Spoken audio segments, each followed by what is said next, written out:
Hello everyone. Supreme court की फटकार के बाद मुस्लिम धर्मगुरु पर हमले के सामने में यूपी पुलिस ने जोड़ी हेट क्राइम की धाराएं। यानी कि सुप्रीम कोर्ट ने नाराजगी के साथ जताई उत्तर प्रदेश पुलिस ने मुस्लिम धर्मगुरु पर जो हमला हुआ है उसके बाद सामान्य अपराधी नहीं बल्कि इसे हेट क्राइम के आधार पर माना जा रहा है, जिसमें कि अलग धाराएं जोड़ी गई हैं। क्या है मामला? उत्तर प्रदेश में कुछ स्थानों पर मुस्लिम धर्मगुरु इमाम मौलवी आदि पर हमले की जो घटनाएं हैं वो सामने आई हैं। यानी कि उत्तर प्रदेश के अलग-अलग जगहों से मुस्लिम धार्मिक नेताएं जैसे इमाम या मौलवी पर हमला किया गया है।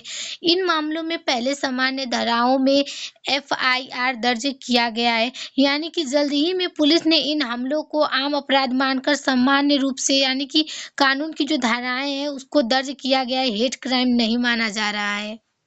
लेकिन जब मामला सुप्रीम कोर्ट पहुंचा तो अदालत ने सख्त पर टिप्पणी करते हुए कहा कि अगर हमला किसी व्यक्ति पर उसकी धर्म पहचान के कारण हुआ है तो उसे साधारण अपराध नहीं बल्कि हेट क्राइम माना जा सकता है।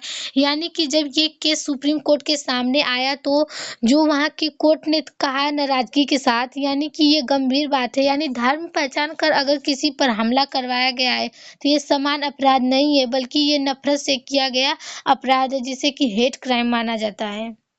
सुप्रीम कोर्ट ने कई टिप्पणियों के बाद उत्तर प्रदेश पुलिस ने 2021 में नोएडा के मुस्लिम धर्मगुरु कामिज अहमद शेरवानी पर उनकी धार्मिक पहचान के कारण कथित हमले के मामले में घृणा अपराध के हेट क्राइम की धाराओं के तहत जांच करने की सहमति जताई है। यानी कि सुप्रीम कोर्ट की नाराजगी के बाद भी उत्तर प्रदेश की जो पुलिस है उन्होंने माना कि 2021 में नोएडा में जो मुस्लिम गुरु हैं उनके कमीज और अहम जो शेरवानी पहने थे उसको देखकर उन पर हमला किया गया। अगर उनकी धार्मिक पहचान को देखकर उनकी वजह से अगर हमला किया गया तो ये हेट क्राइम माना जाएगा, जिसे कि इसकी जो कानून है उसकी जांच कर रही है। सुप्रीम कोर्ट ने क्या कहा? धर्म के आधार पर किसी व्यक्ति को निशाना बनाना गंभीर अपराध है। यानी कि अगर कोई धर्म से अगर सोच रहा है कि अगर वो धर्म से उसको धर्म को देखकर निशाना यानी टारगेट कर रहा है तो ये बहुत बड़ा गंभीर अपराध बन सकता है। ऐसे मामलों में पुलिस को उचित और कड़ी धाराएं बनानी चाहिए। ऐसे अगर मामले आते हैं तो पुलिस को कड़ी से कड़ी धाराएं बनानी चाहिए। राज्य सरकार की ज़िम्मेदारी है कि वो अल्पसंख्यकों की सुरक्षा सुनिश्चित करे। यानी राज्य सरकार की ये उनका ज़िम्मेवारी है कि वो जो अल्पसंख्यक है, कम संख्या वाले जो लोग हैं उनको सुरक्षित किया जाए।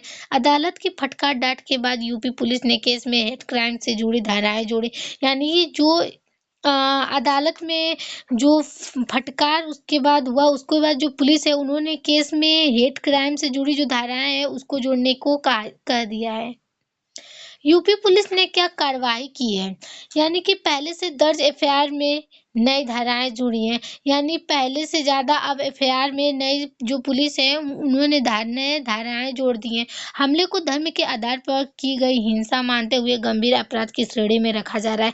ये जो हमला धर्म के आधार पे किया गया है इसे गंभीर माना जा रहा है, जिसके उस गंभीर श्रेणी में रखा गया। आगे की जाँच तेज करने की बात कर दी गई है। जल्द से ही जल्द आगे की जाँच करने के लिए कहा गया है। हेट क्राइम क्या होता है? जब किसी व्यक्ति या समूह पर उसकी धर्म, जाति, भाषा या पहचान के कारण हमला किया जाता है तो उसे हेट क्राइम कहा जाता है। यानी कि अगर किसी भी व्यक्ति को उसको उसकी जाति या धर्म यानी उसकी भाषा को अगर देखकर उस पर अगर कोई व्यक्ति हमला करवा रहा है तो इसे हम हेट क्राइम कहते हैं। संवैधानिक पहलू आईपीएस की धाराएं 153 अधर्म के आधार पर वैमनस्य 295 धार्मिक भावनाएं आहत करना। अगर किसी व्यक्ति को उसको धर्म को देखकर अगर उस पर हमला किया जा रहा है तो 153 और 295 का जो धार्मिक भावना है इसका उल्लंघन होता है। अगर पहचान के कारण हमला हो तो इसे हेट क्राइम माना जा सकता है। अगर कोई किसी व्यक्ति को उसका कुर्ता पजामा टोपी देखकर अगर उस पर हमला कर रहा है तो वो हेट क्राइम माना जा सकता है। सामाजिक प्रभाव क्या पड़ेंगे? सांप्रदायिक समृद्ध पर असर, यानी कि चिंताएं तनाव जो है सांप्रदायिक वो बढ़ेंगी। अल्पसंख्यकों में असुरक्षा की भावना बढ़ेगी। जो कम संख्या वाले लोग हैं उनकी जो असुरक्षा होगी उसकी संभावना कम हो सकती है। समाज में ध्रुवीकरण यानी कि उनकी जो दूरी होगी वो कम हो जाएगी। प्रशासनिक सुधार क्या होने चाहिए? इस प्रशासन को सुधारने के लिए हमें क्या करने चाहिए? पुलिस को संवेदनशीलता प्रशिक्षण यानी पुलिस को संवेदनशील यानी उसको कठिन से कठिन नियम बनाने चाहिए। फास्ट ट्रैक कोर्ट में सुनवाई करनी चाहिए। उसे जल्द से जल्द इस कोर्ट में जाकर सुनवाई करनी चाहिए। पीड़ितों के लिए मुआवज़ा और सुरक्षा उनको मुआवज़ा और सुरक्षा प्रदान करना चाहिए। सोशल मीडिया पर अफवाहों पर नियंत्रण जो सोशल मीडिया पर अफवाह फैला है उस पर रोक लगाना चाहिए। सरकार की क्या ज़िम्मेदारी बनती है? कानून व्यवस्था बनाना रखना चाहिए। सरकार को कानून जो व्यवस्था है उसे लागू कर देना चाहिए जो कि बना रहे। अल्पसंख्यों में विश्वास बहाल करना चाहिए। जो कम संख्या वाले लोग हैं उनको विश्वास बनाना चाहिए। नफ़रत फैलाने वाले भाषण पर सख्ती जो नफ़रत के लिए भाषण देते हैं, नफ़रत फैलाने के लिए उन पर सख्ती लगानी चाहिए।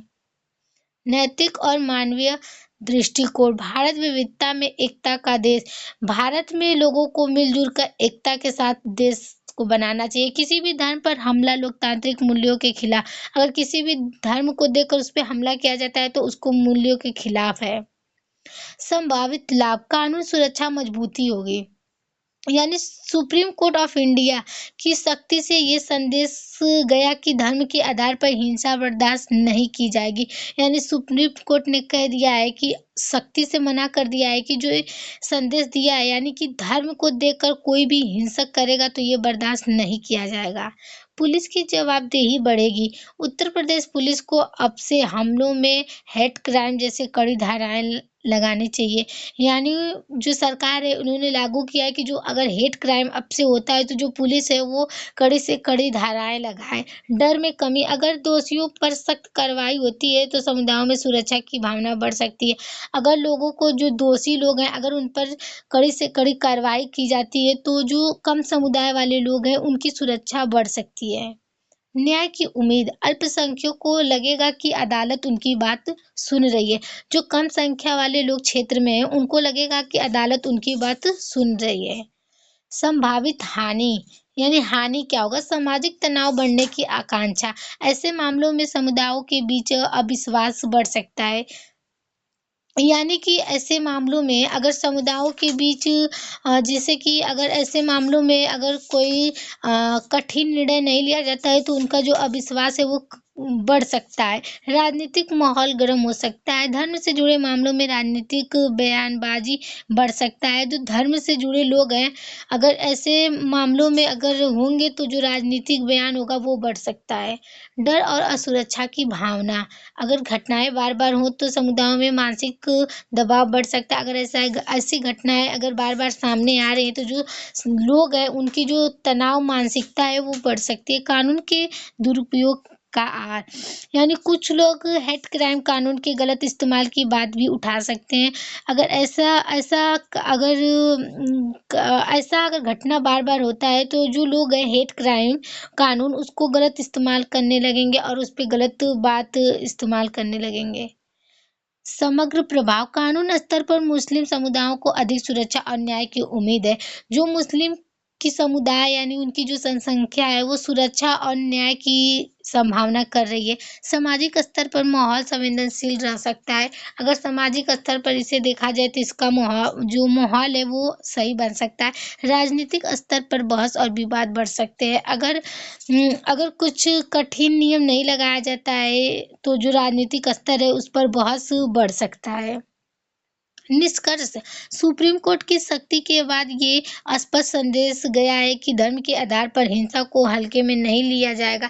यानी अगर कोई भी व्यक्ति धर्म के आधार पर किसी पर आक्रमण करता है तो उसे हल्के में नहीं लिया जाएगा। अब पुलिस को ऐसे मामलों में अधिक जिम्मेदारी और संवेदनशील से कार्रवाई करनी होगी। सरकार ने लागू कर दिया है कि पुलिस को अब ऐसे मामलों में उसको उसकी जो ज़िम्मेदारी है वो बढ़ेगी और जो संवेदनशील कार्य है, कार्रवाई उसकी है उसको करनी पड़ेगी। Thank you everyone.